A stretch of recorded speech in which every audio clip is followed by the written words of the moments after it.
This morning, we've got a new development in the effort to label gun purchases, or at least be able to identify gun purchases through credit card transactions, suspicious activity, we should say. Visa, Mastercard, American Express, and Discover all pausing just yesterday, implementing a new merchant category code for gun sales at gun stores. The credit card companies citing proposed legislation in several states, red states typically, that could create confusion and what they're saying is legal uncertainty with what are now global standards. Joining us right now is Amalgamated Bank President and CEO Priscilla Brown, who spearheaded the application for that merchant category code with the International Standards Organization, and a real setback yesterday. So what happened here, and what do you think happens next? Look, it's an interesting time. It feels like the march to financial services firms being able to actually eradicate or help to eradicate illegal behavior occurring on our systems has taken a bit of a pause, but it's a long journey. We've been at this for 3 years. We've actually been at the larger issue for 100 years. Right. And there will be from time to time setbacks. What I'm hoping is that these firms are looking for better ways to get the same job done, better ways to be effective in identifying. What do you mean by that?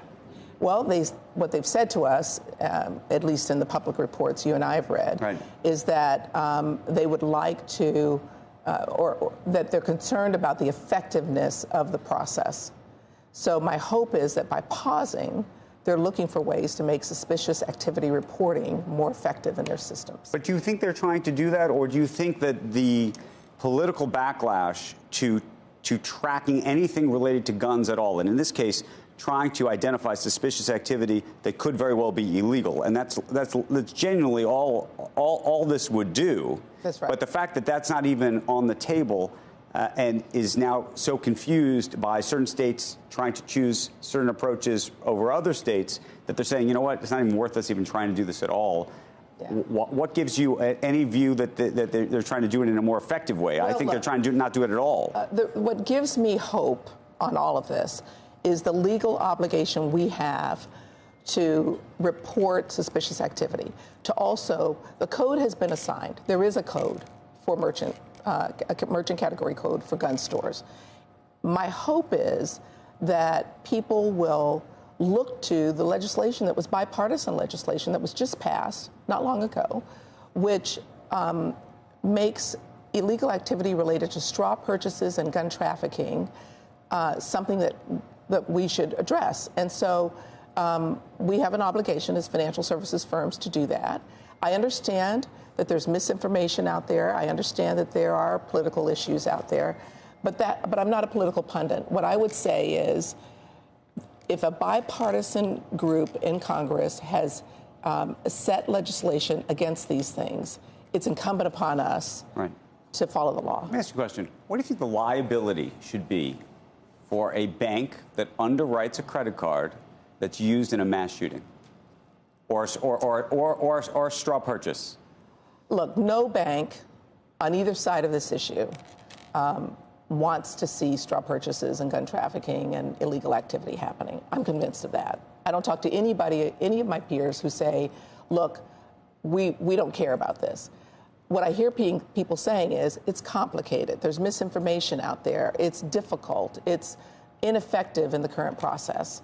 And because of that, I need to take a pause and figure out how to get this done right. So can I tell you, I hear something very different. Okay, what do you hear? I hear privately, we don't want straw purchases to happen. We don't want mass shootings to happen. We don't want all this stuff to happen. However, if we implement any of these things, we're going to get, we become a political football in certain states who are going to prevent us from, underwriting municipal bonds in their state, from other types of business that we could capture or not, or that there's going to be a backlash, and that they will be canceled. Talk about cancel culture. That the companies will be canceled by, frankly, Republicans, oftentimes who've now said that they don't like cancel culture. That's what I hear. I would say to that's the source of all of that is this misinformation. That the best way to address that is to make sure that everyone understands what this code does and what it doesn't do. It doesn't give us visibility into exact transactions. We don't know what you've purchased. What we know because of this is where you purchased it. And we understand that there are patterns related to where you purchase it and your behavior in purchasing it that help us to detect or to flag suspicious activity. Right.